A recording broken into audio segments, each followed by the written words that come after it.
aconteceu? Fomos cancelados, camarada. Ah, barbudo! Tinha demorado! Eu sabia! Conta aí quem foi que fez isso! No mínimo a anarquistada que ficou brabíssima com o teu último vídeo. Ou será que foi Humberto Matos que não gostou do jeito que você tratou a fala dele? Conta aí pra gente quem é que andou cancelando você, camarada. Que isso, camarada? Nenhum deles. Humberto Matos foi um camaradíssimo, andou ajudando a divulgar o vídeo da semana passada. Somos extremamente gratos ao camarada Humberto Matos. E a Ritinha Von Ruth ainda fez uma propaganda também. E a gente aqui quer agradecer mais uma vez a sensacional, fantástica Ritinha. E a anarquistada, camarada, eles chegaram de bonde na última sexta-feira, lá no podcast Três Irmãos. O camarada Glaucio Gonçalves fez uma entrevista muito porreta, vale muito a pena conferir. Mas a gente foi cancelado por causa da inteligência artificial. Vem com a gente que eu te explico.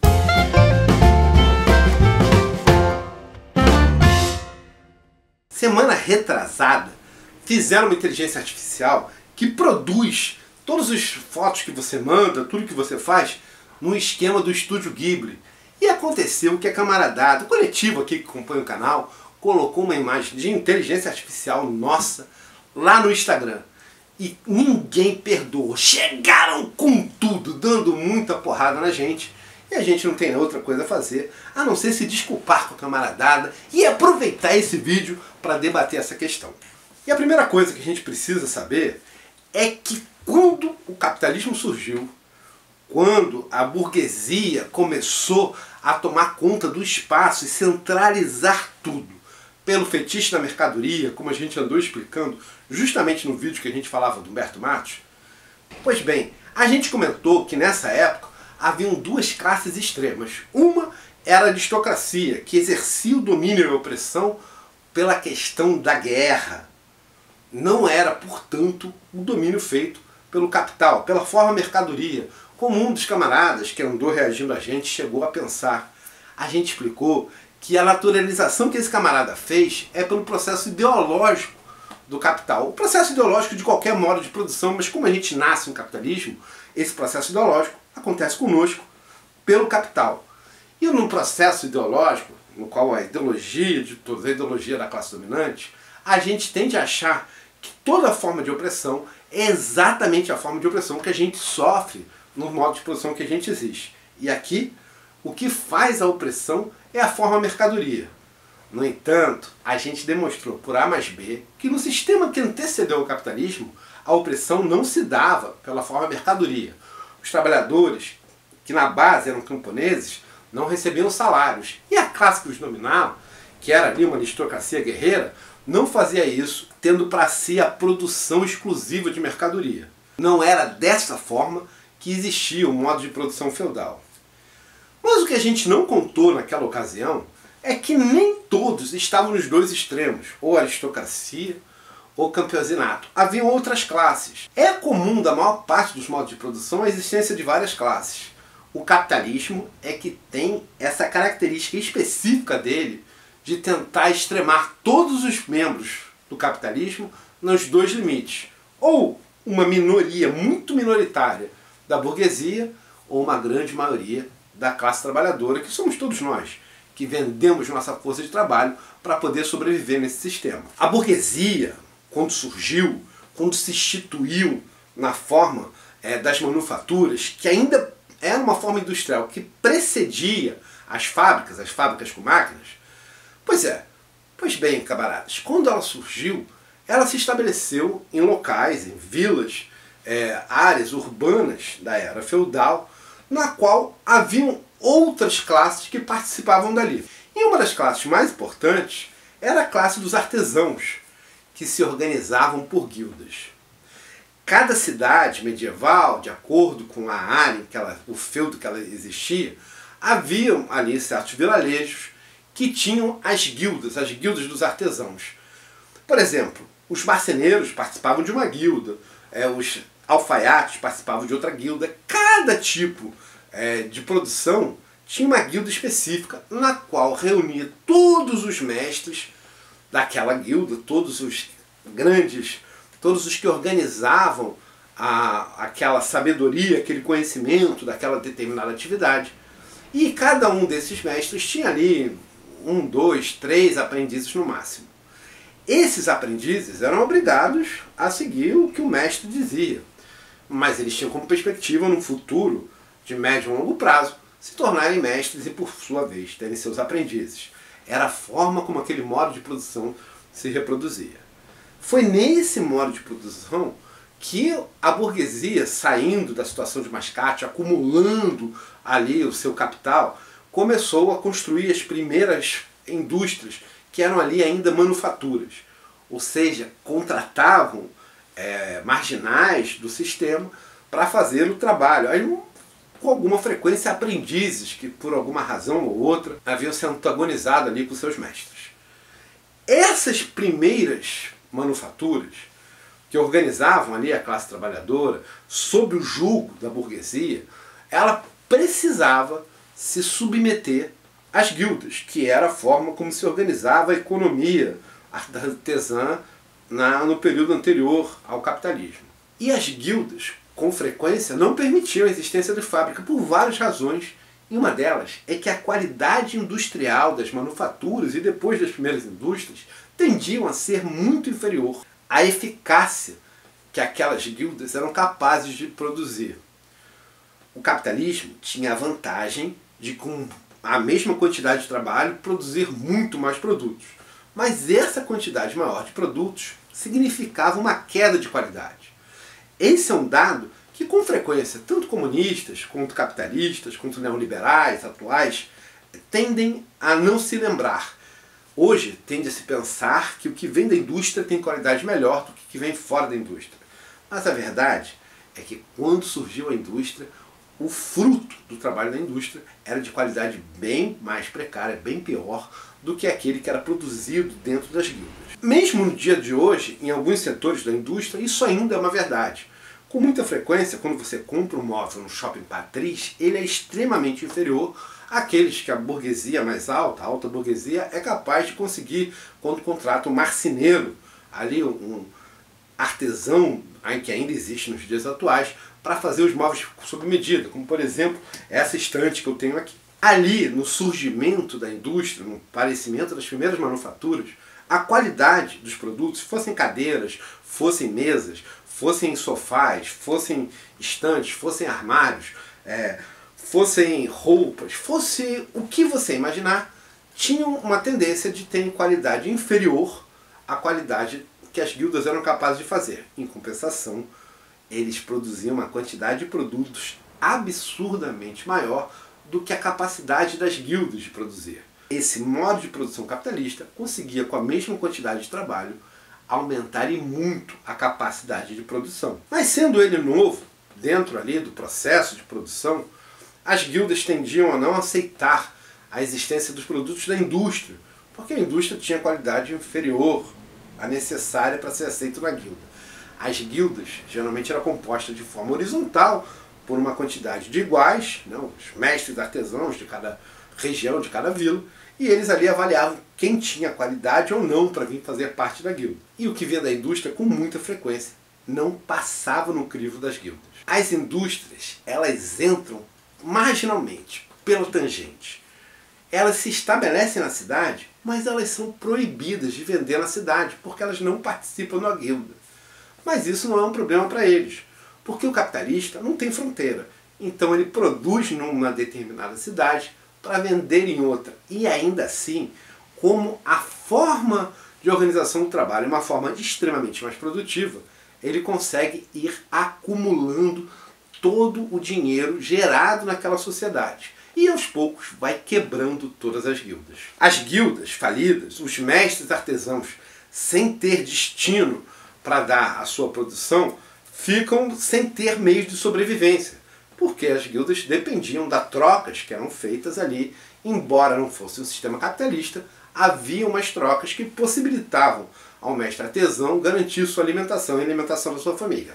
Então, impossibilitado de se manter no seu processo, ele passa a ter, para vender, sua força de trabalho e vai justamente entrar para aquelas indústrias que são o fim da sua forma de existência. Para esses primeiros artesãos que ainda não eram alienados do trabalho, que conheciam todo o modo de produção dos sofás, das cadeiras, das estantes, ser obrigado a fazer uma tarefa pequena, no meio de tudo, como a gente já explicou na questão da alienação do trabalho, nesse vídeo daqui, se vocês quiserem conferir lá para entender do que eu estou falando, esse artesão ainda tinha ali um sofrimento, porque ele não estava alienado do trabalho, sabia exatamente os erros que ele cometia, o quanto o produto dele ficava inferior, mas ele precisava manter sua família e a única coisa que ele podia fazer era vender sua mão de obra para o industrial, para o dono da indústria, para a burguesia. E eu conto isso para a camaradada, que muito justamente bateu bastante na gente,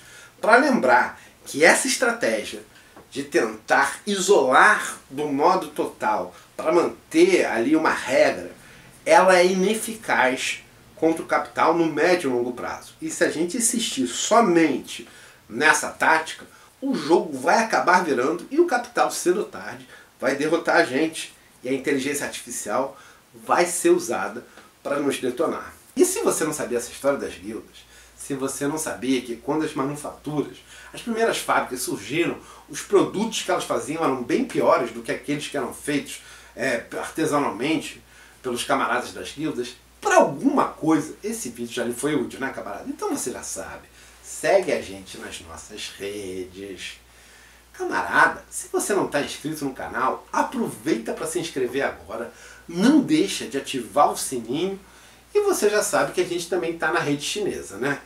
Agora, o que você não tem feito, camarada, é se inscrever nessa rede daqui. E eu vou lembrar para vocês que aqui esse canal fica no meio que é privado, não é um meio público. E a gente pode ser a qualquer momento despejado dessa rede. Então, você já sabe, né? Entra aqui nessa rede, se inscreve lá, porque se a gente perder qualquer um dos nossos canais, é por lá que a gente vai comunicar a você aonde que a gente vai postar os nossos vídeos a partir de então. E, camarada, quem mantém esse canal não é nenhuma dessas redes que eu falei agora. Quem mantém esse canal é o coletivo, que dá aqui sua força de trabalho e rateia os gastos que a gente tem com equipamento e com material. Mas você pode ajudar a gente, pelo menos, a ratear esses gastos com material, indo lá no nosso Apoia-se. Nenhum de nós aqui do canal é profissionalizado. A gente não ganha dinheiro com esses programas. A gente faz isso com a nossa força de trabalho, e a gente dá muita força de trabalho. Todos do coletivo aqui são bastante generosos nisso. E além disso, a gente ainda tem que entrar com os nossos recursos, sendo que somos todos trabalhadores, então nós seguimos a regra básica do capital. Nós recebemos o mínimo possível para a nossa sobrevivência. E a gente acaba abrindo mão de sobrevivência para conseguir manter esse canal daqui. Se a gente conseguir ratear com mais gente, a gente vai pelo menos apertar menos os cintos, embora a gente vá continuar dando aqui o nosso trabalho de forma gratuita. Se algum dia algum de nós for profissionalizado, eu tenho um compromisso com você, camarada, de contar no primeiro vídeo que isso acontecer, porque aí se você quiser, você pode parar de contribuir com a gente. Mas todo o dinheiro que a gente tem recebido, a gente tem revertido aqui no canal, e não só revertido aqui no canal, a gente ainda coloca mais dinheiro nosso para conseguir fechar todos os programas. E aí eu vou agora dar uma contextualizada melhor para quem não estava acompanhando aqui o que estava acontecendo na internet, exatamente ponto a ponto o que houve. Nós publicamos, eu vou pedir para o camarada da internet colocar isso aqui em algum ponto aqui da nossa tela, publicamos essa imagem daqui, lá no Instagram. E a camaradada subiu com esses comentários, dando bastante porrada, porque agora é muito importante para os desenhistas combater a inteligência artificial no desenho. Mas preciso avisar os camaradas que de forma muito justa desceram críticas ferozes contra a nossa ação, estão certíssimos em fazer isso, mas essa operação vai ser como a operação das guildas, que proibia as indústrias de venderem dentro das vilas. No médio e longo prazo, foram todos derrotados. E o que a inteligência artificial quer hoje é justamente derrotar toda uma categoria que eu não tinha planejado tão bem quando eu fiz as minhas críticas na época que eu estava vivo. Eu falei que o capitalismo tinha como tendência extremar as classes. Pegar a classe dominante de uma forma cada vez menor e a classe dominada ser cada vez maior. Isso é uma característica específica do capitalismo. Porque nos modos de produção que antecediam, quanto maior era a classe dominada, maior tendia a ser a classe dominante. Então, quando você trabalhava com um feudo, se ele fosse crescendo, crescia tanto a base de camponeses, como também a de artesãos, mas crescia também a parte da elite guerreira, a aristocracia. Mais guerreiros eram necessários para manter uma base social maior dominada.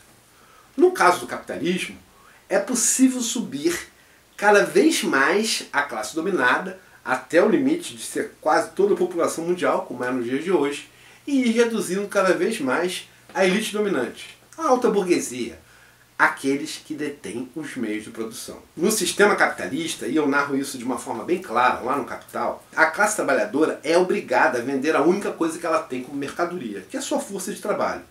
Sendo que a força de trabalho é uma mercadoria diferente de todas as outras, porque a força de trabalho é a única mercadoria que é capaz de gerar valor de uso e valor de troca. E aí, a classe trabalhadora, ela vende a sua força de trabalho, que é o que gera valor, mas ela não recebe por si, por essa venda, todo o valor de troca que ela gera quando cede a sua força de trabalho. Ela recebe para si o mínimo necessário para que a pessoa possa sobreviver, manter sua vida, pagar moradia, comida, casa e reproduzir sua força de trabalho. Ter filhos e ser capaz de criá-los até a idade deles virarem força de trabalho.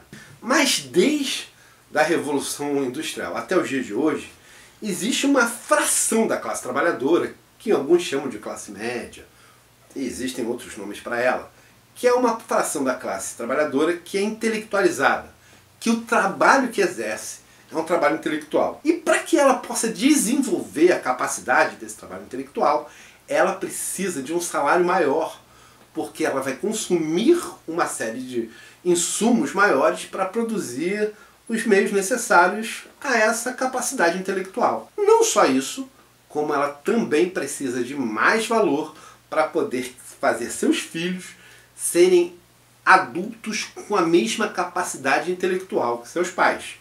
Isso significa que os salários dessa faixa da classe trabalhadora, essa fração da classe trabalhadora, são maiores do que o do restante da população. E isso se dá por um limite que o sistema tem de ter a necessidade de uma quantidade de trabalhadores especializados, intelectualmente especializados. No decorrer da história do capitalismo, o que a gente tem visto é que a classe trabalhadora mais braçal, que tem a operação mais manual, ela foi sendo cada vez mais depauperada, porque esse trabalho foi ficando cada vez mais simples, de modo que é necessário cada vez menos investimentos para que essa criança cresça e seja capaz de exercer essa função. Além disso, com muita frequência, uma grande parte desse trabalho manual, esse trabalho braçal, é substituído por máquinas.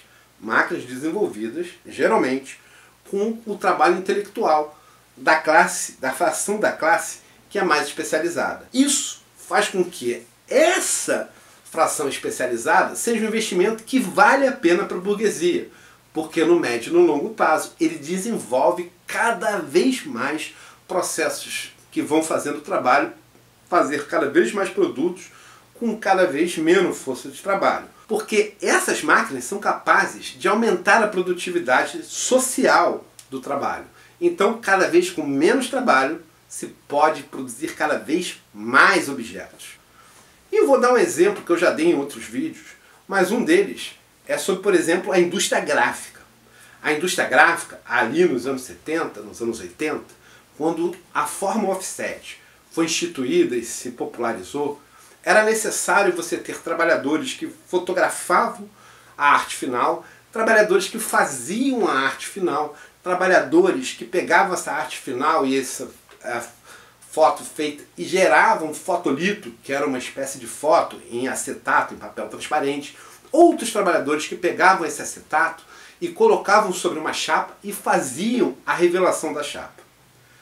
Nos anos 90 e no início dos anos 2000, a revolução da informática permitiu que já direto no computador o artista gráfico fizesse um arquivo que sai do computador para a chapa metálica, sem precisar nem do fotolito, nem do filme, nem do fotógrafo, nem do montador que montava essas fotos para poder fazer a chapa. A chapa já sai toda pronta para ser colocada na máquina.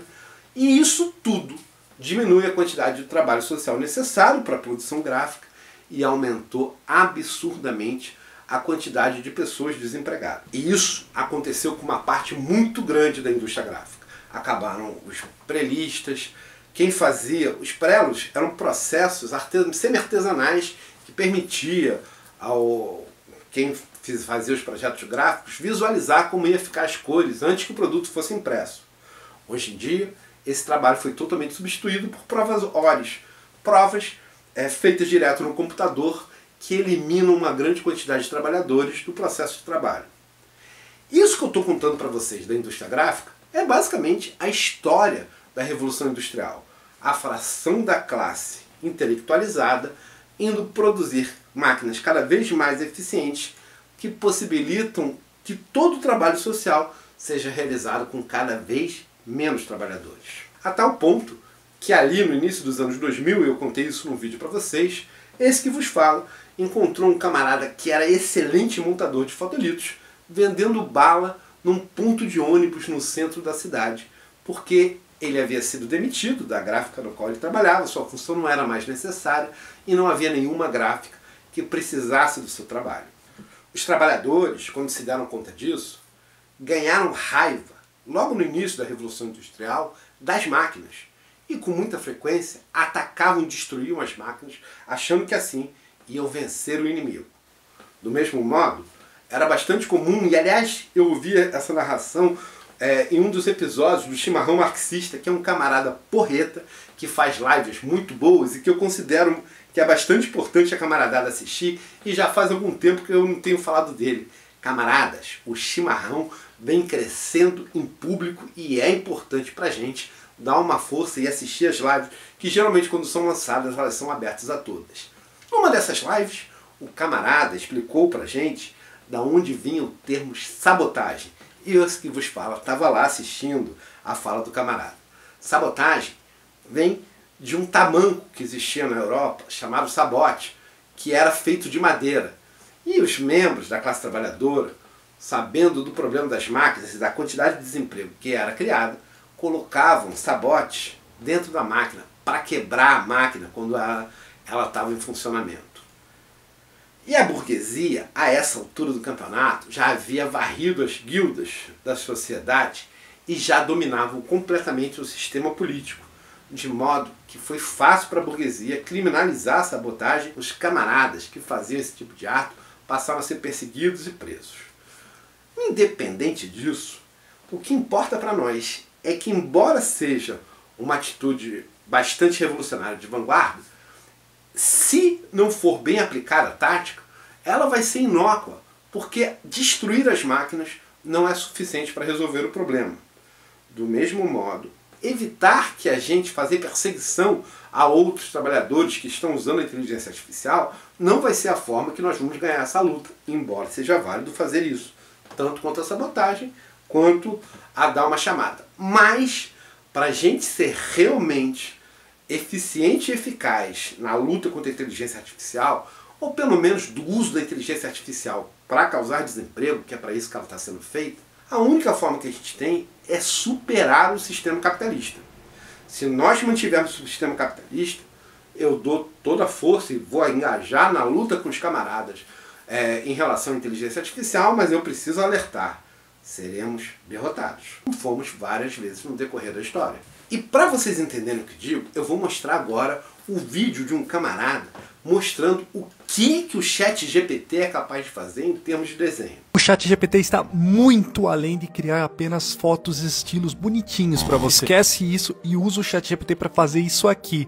Faça rascunhos num papel como se fosse desenhos de criança mesmo. Descreva no próprio rascunho o que você quer, com flechinhas apontadas, e tira uma foto disso. Agora no ChatGPT você vai enviar esse rascunho, experimenta tirar várias fotos do seu rosto também. Envia todas essas imagens aqui dentro do ChatGPT. E, cara, olha esse prompt aqui. Eu vou usar essas fotos em cima desse desenho para fazer um thumbnail de YouTube. Pausa o vídeo e copia e cola esse prompt. Transforma esse desenho à mão em um hiperrealista thumbnail para YouTube. Pula a frase em aspas e é só mandar enviar. E olha isso aqui, se prepara, mano. Olha o nível. O resultado do ChatGPT, ele pegou exatamente o rascunho e desenhou. Olha eu aqui, o martelo, o computador quebrando, o texto que eu queria. Tá insano. É só você usar a tua criatividade. Você pode usar isso para fazer um banner promocional, cara. Olha só que top. Isso aqui tá surreal. Uau. Experimentar.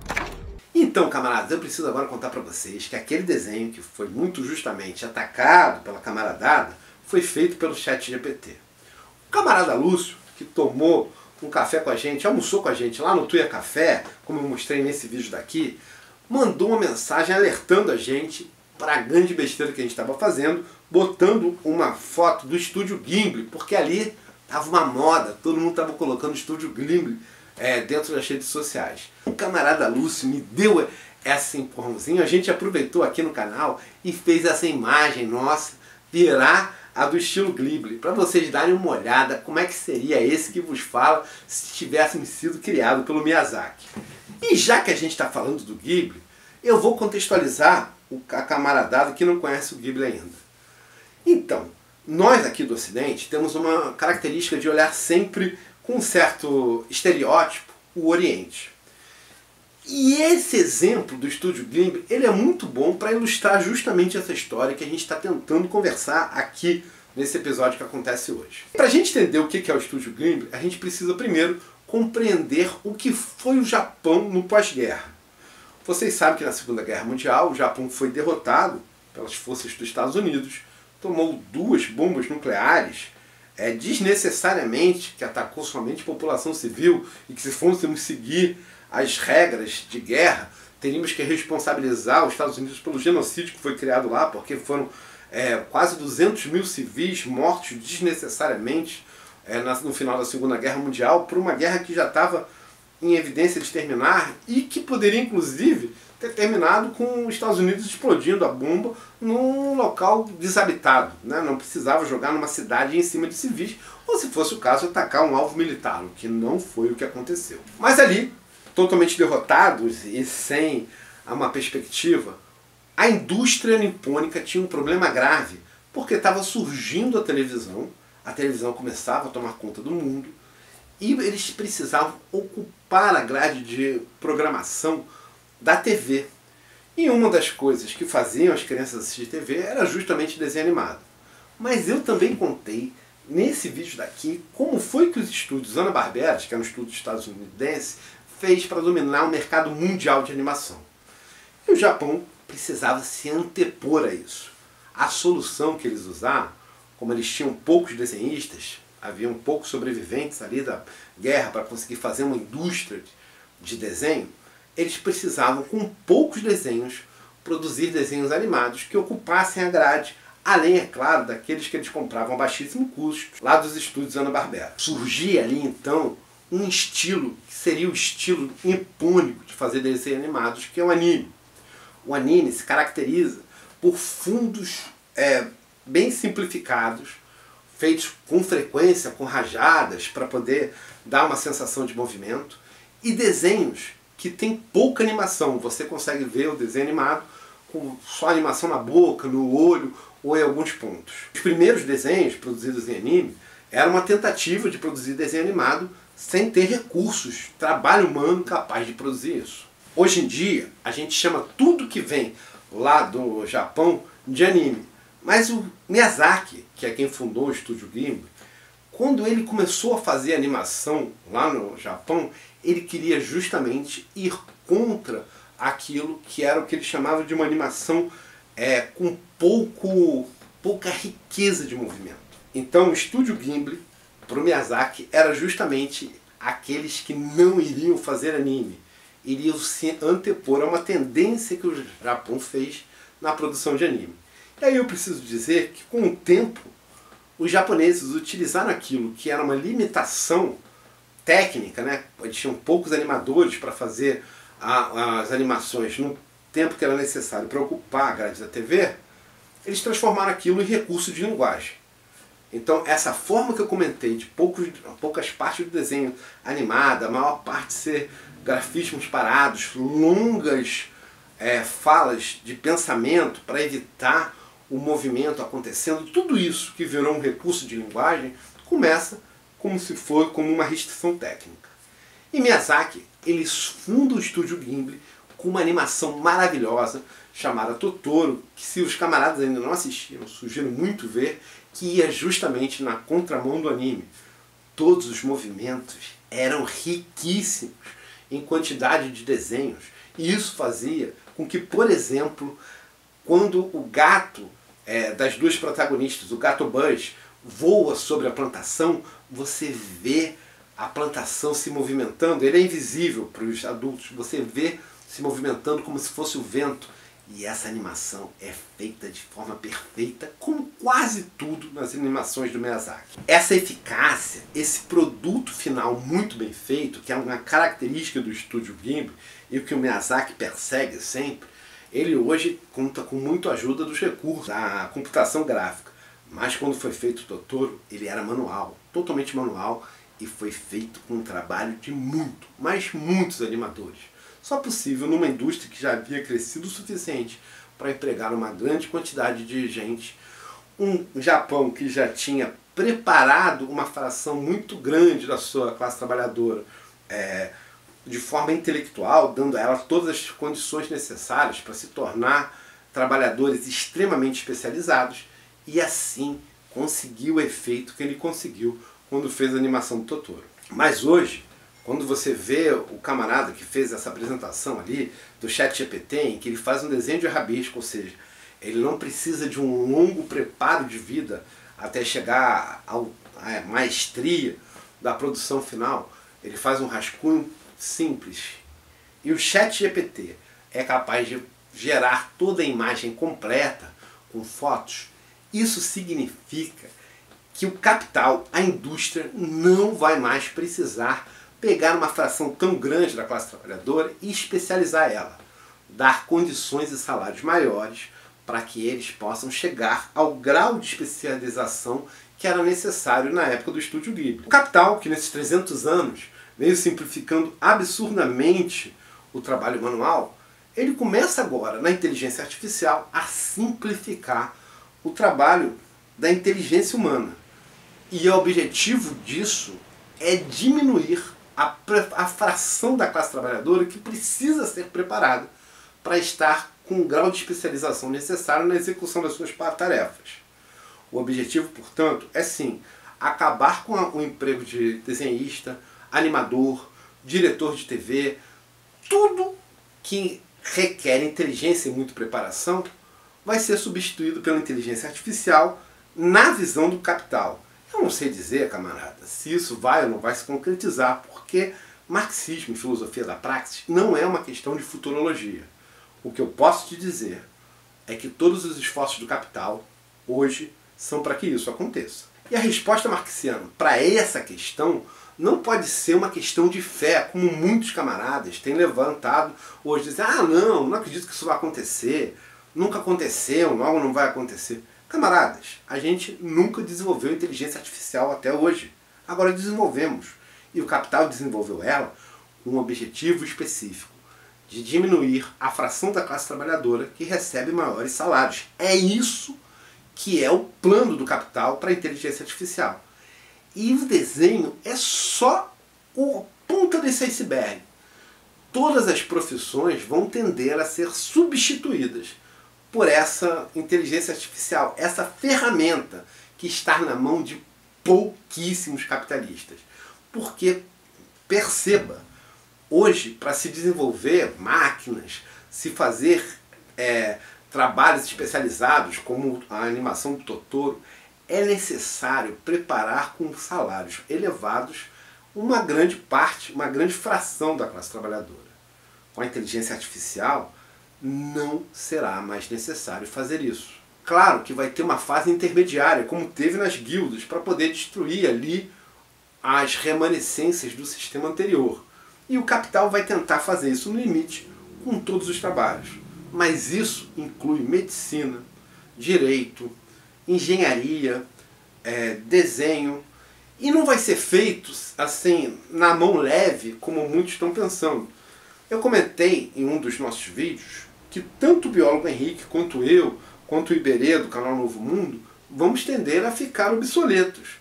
Não que o YouTube vai pegar e fazer programas do Marx Comenta, não que ele vai fazer programas do biólogo Henrique, e não que ele vai fazer programas do Manual do Mundo. Mas o que ele vai fazer é criar problemas próprios para a inteligência artificial e distribuir esse conteúdo numa escala cada vez maior, ao mesmo tempo que ele vai diminuindo a distribuição dos nossos conteúdos. E se com isso ele não perder audiência, para ele o problema está resolvido. Ele vai diminuir o valor dos anúncios, vai aumentar a parcela que ele recebe, porque nós vamos deixar de existir, vai ser tudo feito pela inteligência artificial do YouTube, e os programas distribuídos vão ser totalmente produzidos com inteligência artificial. Se isso vai acontecer num prazo de 1 ano, 5 anos, 10 anos, 20 anos, 30 anos, ou 40 anos, ou 100 anos, isso não importa. O que importa é que é essa a meta do capital. Essa é a meta da grande burguesia que hoje detém todos os meios de produção do mundo. E quando eu digo que ela é grande burguesia, não é porque tem muitos, é porque ela tem todos os meios de produção do mundo na mão de bem menos burgueses do que havia, por exemplo, há 100 anos ou 200 anos atrás. Camadas da burguesia que não têm a inteligência artificial na sua mão sabem disso e sabem que estão sendo colocados para fora do jogo. E estão tentando mobilizar a sociedade para se colocar contra a inteligência artificial. Aqui a gente vê um artigo da CNN que eu quero mostrar para vocês. A CNN está preocupadíssima com a quantidade de água que é utilizada para a inteligência artificial, o que é algo extremamente justo. No entanto, camaradas, eu preciso dizer, tanto a vocês quanto a CNN, que essa preocupação que ela tem com a inteligência artificial se aplica a praticamente tudo no capitalismo. Para se utilizar a internet e distribuir a informação que a CNN faz, é tanto consumido uma quantidade muito grande de água que ela esqueceu de dizer na matéria, como também produzido muito, mas muito gás carbônico para colocar energia elétrica em todas as casas, em todos os locais, em todos os celulares que ela recebe a notícia da CNN. Não só isso, para produzir todos os celulares e todos os computadores que estão na casa das pessoas recebendo essas notícias, se gasta anualmente uma quantidade muito grande de água. Eu cheguei a comentar em alguns vídeos daqui que a gente gasta hoje 8% da água para consumo urbano, consumo doméstico, e que a indústria consome 22% da água para poder colocar todos os produtos e todas as mercadorias que ela consome no mundo. Então, é 3 vezes maior o consumo industrial do que o consumo humano. E isso vale tanto para a inteligência artificial, como para a internet e como para todas as máquinas que são necessárias nesse processo. Não só isso.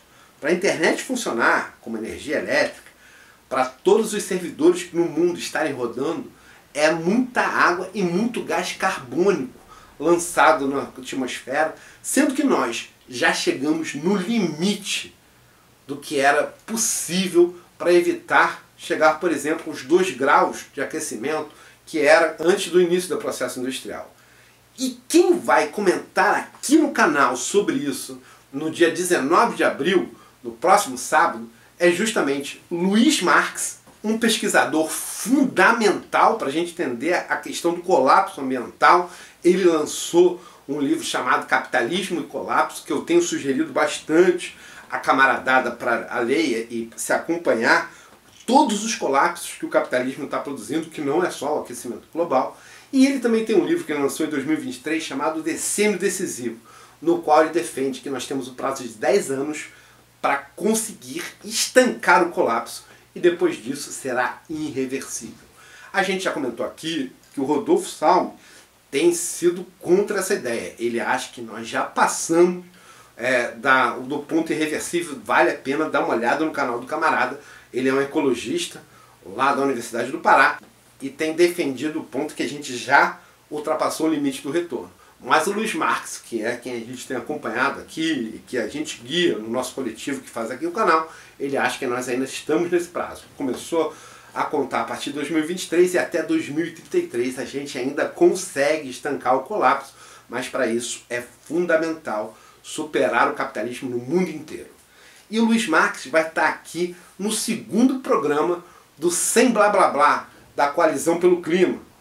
A gente vai fazer essa live que a gente já tem sediado aqui no nosso canal. A primeira foi feita no dia 22 de março e a próxima é sábado que vem, 19 de abril, e vamos receber tanto o Luiz Marx como também um outro pesquisador muito importante da UF aqui do Rio de Janeiro, Luiz Marx da Unicamp.